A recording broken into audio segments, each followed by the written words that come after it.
Harrison at 8 or 9. You know what I mean? Right. They're the only ones who have the possibility to take him number 1 overall. But I think if he doesn't go number 1, he's going probably number 2. He's a good piece for anybody who's picking 2, 3, 4, anywhere.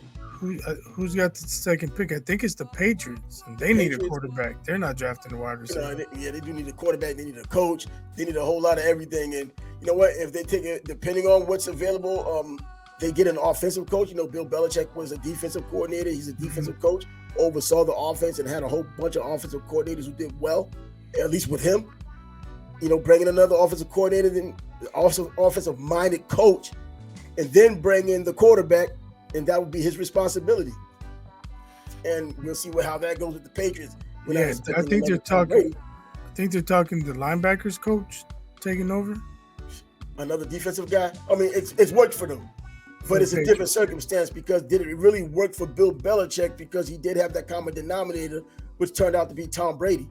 Mm-hmm. You know what I mean? Tom Brady's left, won himself a championship, and Bill Belichick's got himself here because he hadn't had Tom Brady. Exactly. And that's his record without Tom Brady. He's like 20 games under 500. Yeah, he's not doing well without Tom Brady. So, yeah, so let me speak to that right quick. People want to say he's the greatest coach of all time. How? Without Brady, he has a losing record, and it's not almost 500. It's not 80 and 82.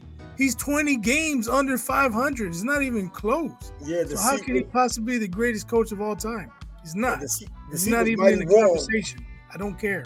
The seat was mighty warm before Tom got there, before Mo Lewis hit Drew Bledsoe and gave Tom Brady that opportunity. The seat was pretty warm for Belichick. He probably would have been fired that season or the season afterwards if things would have kept in the same way they were going. If Tom Brady didn't come in and save the day and save the career and make a legacy for both of them. But at the same time, you know what? Yeah, he started cheating too. You know what? Now the cheating part, man, hey, Deflategate, everything they talk about. Look, I was thinking about what probably Vince Lombardi had gone through, looking at, does he win the games he had, that he won and made his legacy on if he didn't have Jim Taylor or Paul Hornung? Does he? I don't know, because those guys were integral parts of his running game, and that's what they did a lot of back in the NFL back then. Bart Starr, still another quarterback. Does he win those games without those guys? I mean, hey, we got to look at it. Adjusted for inflation with the run game, which was dominant back then, to the passing game, which is dominant now, and which Tom Brady was the reason why the Patriots started winning. I mean, I think that could be said about a lot of coaches. That's a fair question to ask, but the answer is subjective. It's only opinion. But when you do it with Belichick, you have facts.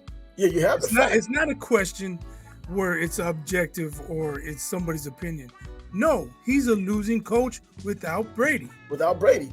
But then the other fact is he did have Brady, and he did win with Brady. And he did some good scheming too when he did win with Brady. Offensively they did well, but defensively they did just as well. When you look at the defensive guys they had, including Mike Vrabel making touchdowns as a tight end, playing defensive guy, Teddy Bruschi, Willie McGinnis, Ty Law, Lloyd Malloy, the types of plays he had on that freaking defense. That defense stood up too. I'm not denying the talent on that team. I'm saying he's not the greatest coach of all time. And that's subjective just as well. I think because of, you just got one size doesn't necessarily fit all, but all the numbers have to go where they go. He got the championships. Yes, it's along with Tom Brady. When Tom left, well, he didn't get his ring, but Tom got his. And there's always going to be the perpetual argument with that.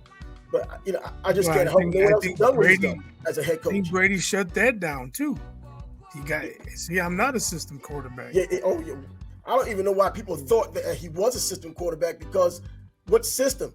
Because the only time he had one of the best wide receivers in the history of the game, he lost. Come on, man. This guy was winning with Deion Branch making MVP of the game in the Super Bowl. These are the guys he was winning with. And drop him, be the superstar. To me, that's the gavel dropping. Brady got his Super Bowl without Belichick. And since Brady left, the Patriots have sucked. And that's the truth. But I still think you needed both. Because, Brady got his championship, but did he get a litany of championships with the Buccaneers, even though he wasn't there for long? No, get another championship. But with the Patriots, he kept getting more and more. Now he's an older guy, so you can't expect him to be around for a long time. Man, I just can't see not calling, or at least being in the argument for greatest coach just because of the accolades. I mean, his coaching mattered. I mean, it mattered. We have to beg to differ. Yeah, but then, he had the Colts plays too every time they went up against Manning. They all talk about it. Manning calls his audible and the defense called their audible. He's like, shit, they know the play.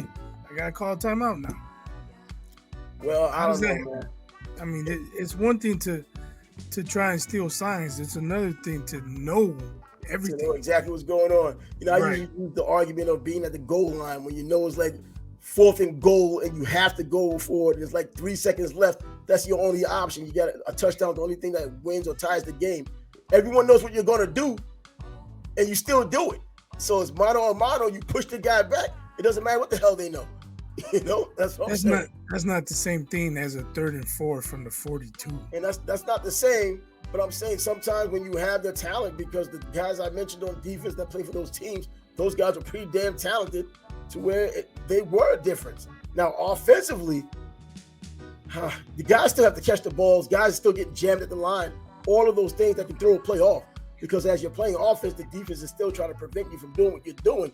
So, yeah, he might know that they're lined up in this defense, so I'm just going to have a slant. You know what? You still got to get off the line. And those guys, if they jam you, it throws that timing off, and it just throws the whole play off. And Tom was still finding guys. Running back-wise. I'm not talking about Tom. I'm not talking about Tom. Oh, you're talking about defensively? Yeah. Well, it would probably work more defensively, being in the right place at the right time. But I'm thinking with the talent they had, I just don't know, man. This is something we're just going to have to agree to disagree on.